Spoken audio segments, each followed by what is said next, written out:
Well, the clouds are rolling in.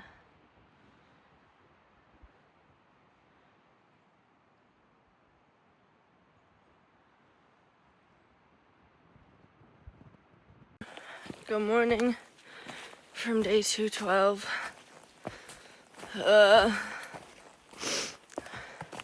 It's really cold. My fingers are really cold.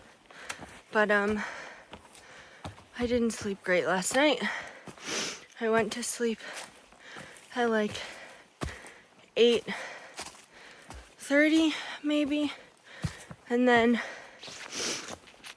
I woke up at 9:30 like in a full-on anxiety attack, but like from sleep. Like I just woke up and was like thrown into it.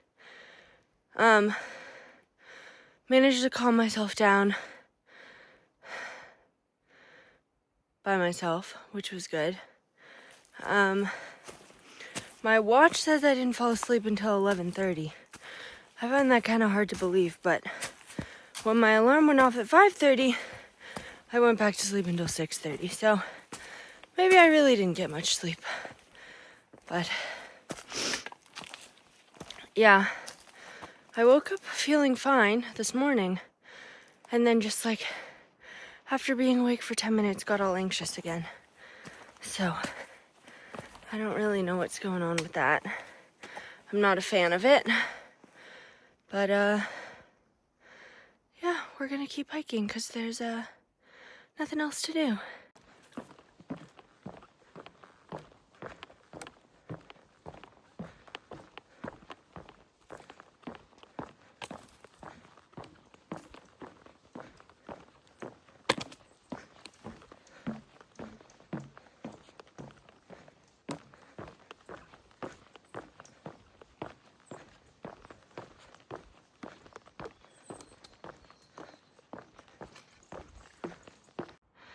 I made it to the plane crash.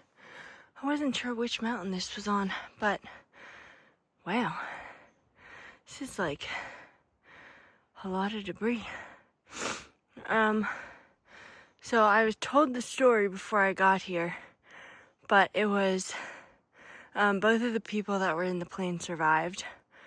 So that's good. He said he always tells everyone before they come up here because it's like unnerving to come across a plane crash site and not know if people made it out alive, but both of them did. And they had like camping gear with them, so they just camped overnight and then hiked down the next day. It is so windy and cold, but I had to stop for a second to show you the view.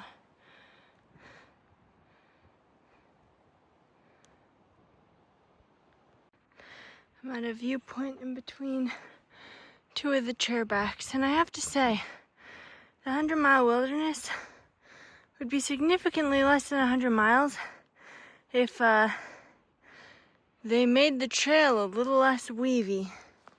It has been wild. I was reading some of the comments about getting up to this viewpoint, and they were basically like, this is the stupidest route up here possible, and I would agree.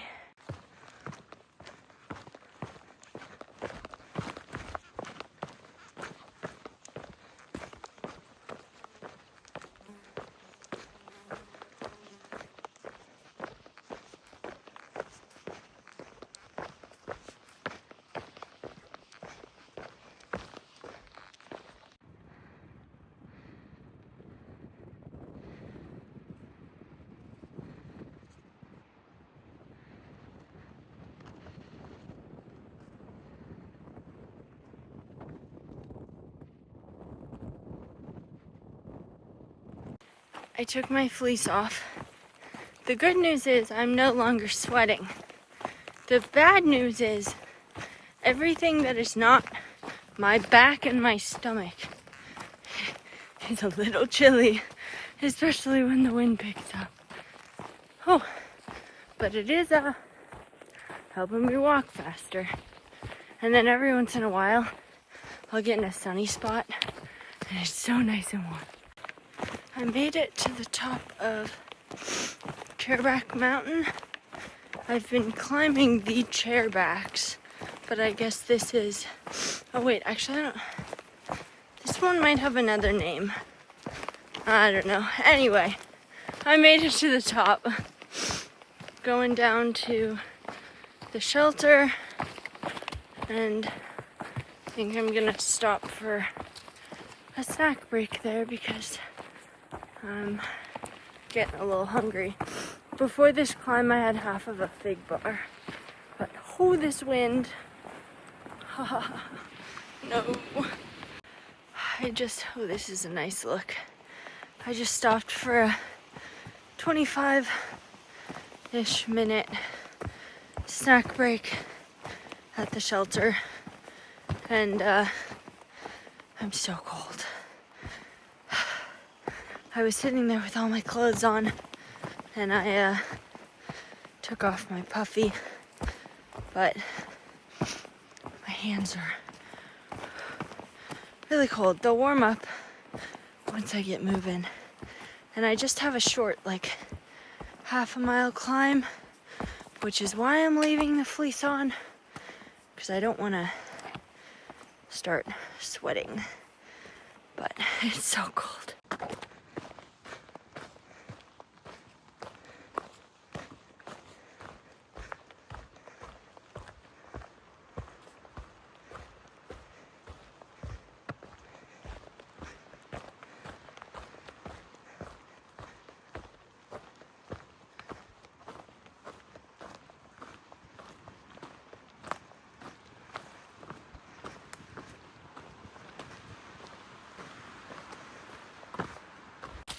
I just crossed a road and there was a person driving a car down it with a kayak on the roof. So I guess we're only kind of in the wilderness. That was funny. Alright, I'm about to cross the west branch of the Pleasant River. As you can see, there's no way to get across without getting your feet wet. So I'm really excited to get my feet wet on such a nice, cold, windy day. At least it's looks very shallow. But yeah, I guess on the other side is a really old growth pine forest. And so they really, really want you to just like go straight across. Don't try and go up and down to rock hop anywhere. Alright, well that was really cold. But yeah, I'm entering, well, let's see, what does the sign say? The Hermitage and Gulf Hagas, I'm guessing, are each one of Maine's national natural landmarks. So, no camping, no fires, and dogs have to be kept on a leash. Alright, quick little lunch break. Saw some day hikers. Because there's a road that you can get into this section of trail. So watch them ford the river. It is very cold, but I forgot to take more meds after, you know, their allotted time, and then I sat for a bit so all my muscles tightened up. This is going to be a painful 45 minutes until they kick in. But, oh, also, this is the time that my plantar fasciitis decided to flare up. Hasn't really happened to me much on trail, but 100 Mile Wilderness is a great place for that to happen. But, feels better after a little bit of a break and going through the cold stream. So I don't know, maybe that helped. Although usually with plantar fasciitis, it's like warming it up that helps. But hey, I'll take what I can get. This is the first time I have seen that. Holy cow. 83.9 miles to Katahdin Baxter Peak. Okay, so I figured I would give you some info on this area. Holy cow. Look at those trees. So they are 150 to 200 years old, most of them. And they were preserved by the British, who wanted to use them for masts on their ships. And that's why these trees are still here today. And it is one of the last of like this kind of old growth something, whatever it is. Maybe people in the comments will know more. But it is one of the last of its kind in the Northeast, essentially. I just passed a sign letting me know I'm entering the Gulf Hagas. Hagas? I don't know. Which apparently is known as the Grand Canyon of Maine. We'll see. You know, I've never actually been to the actual Grand Canyon, but I have seen photos, so we shall see how it compares. First thoughts, a lot more trees here than in the Grand Canyon. A mile to the top of the mountain and then 0.8 to the campsite. Alright, here's my reality check for you guys. I'm having a horrible day. I don't know what it is. I'm just not having fun, not having a good time, anxious, just randomly keep bursting into tears. So it's really hard to enjoy my last few days on trail when this is how they're going. So hopefully there's someone else at the campsite and hopefully there's service. But yeah, not doing well, if you can't tell.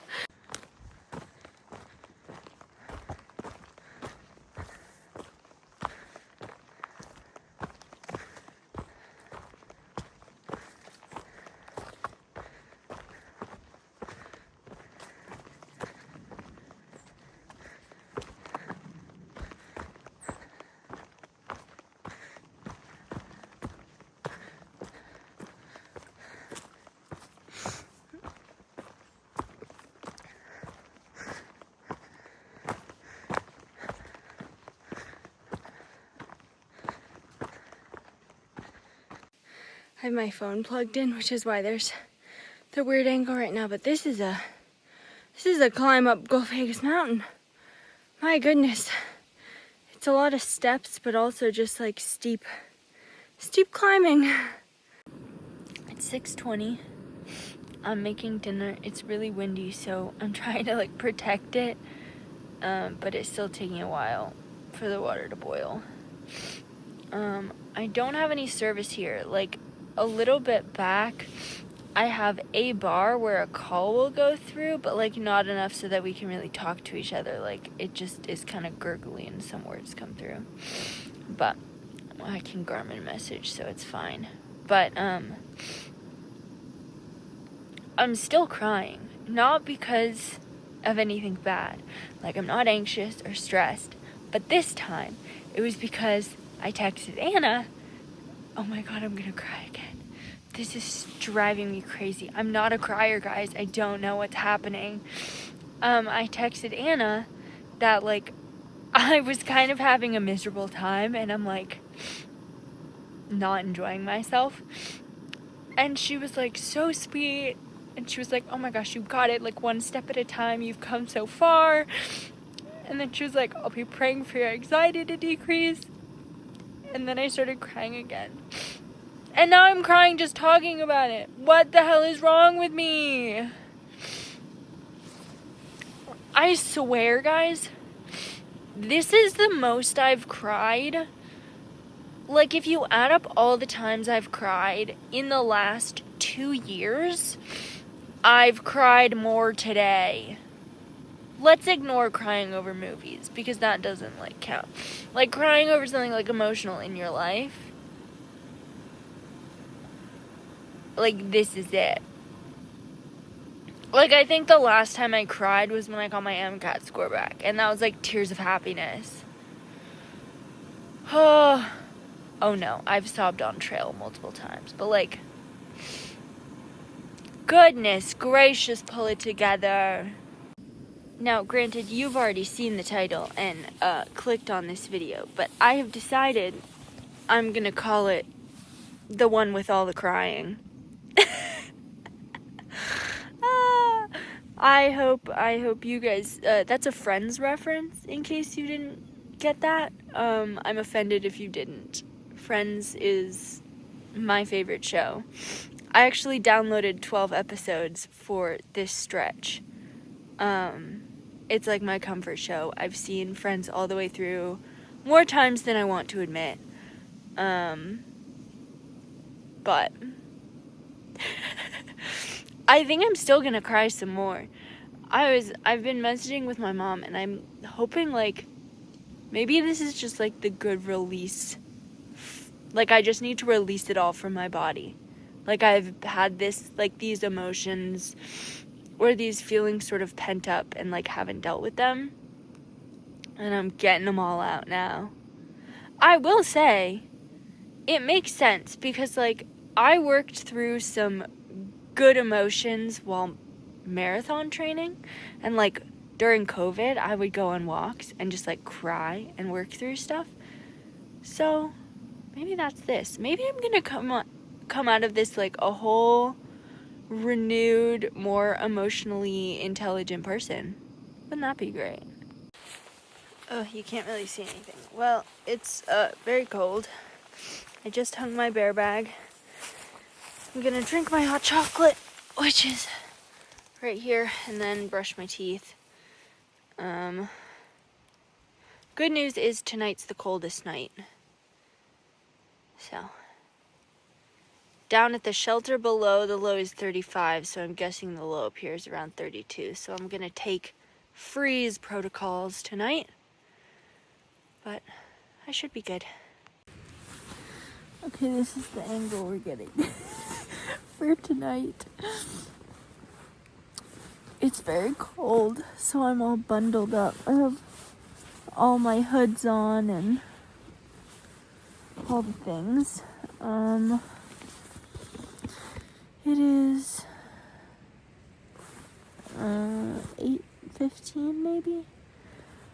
I have a little bit of a Friends episode left. I just went pee. The moon's pretty bright, and it is definitely windy, but this tent does very well with the wind. Some of it comes, like, under the flaps. I have more stakes, so I guess I could have attempted to stake down, like, some of the edges more, but I don't really care. None of the wind is coming through this quilt.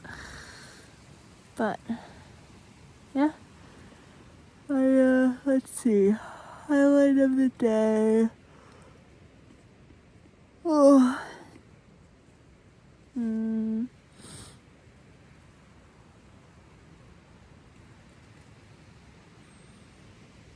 Oh, I had some really pretty views at the beginning of the day from the Chairbacks, I think.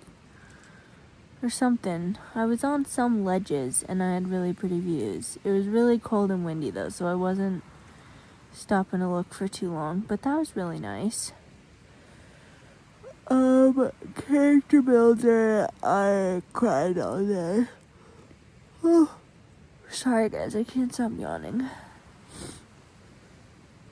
I don't know, maybe the crying all day was, like, kind of a little bit of a highlight too. Like, no, it wasn't enjoyable in the moment, but I think it was a good release. And I'm definitely tired, so maybe that helped. But, yeah. Like Anna said, we're taking it one step at a time.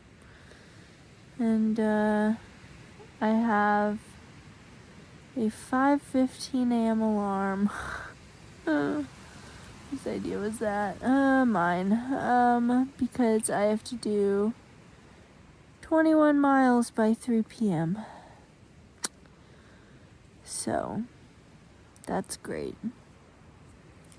All my, big steep climbing is in the beginning of the day. Like the first 5 miles. Oh. And then I have to come down off the mountain. And then it's I think I have one little uppity, and it's basically flattened down.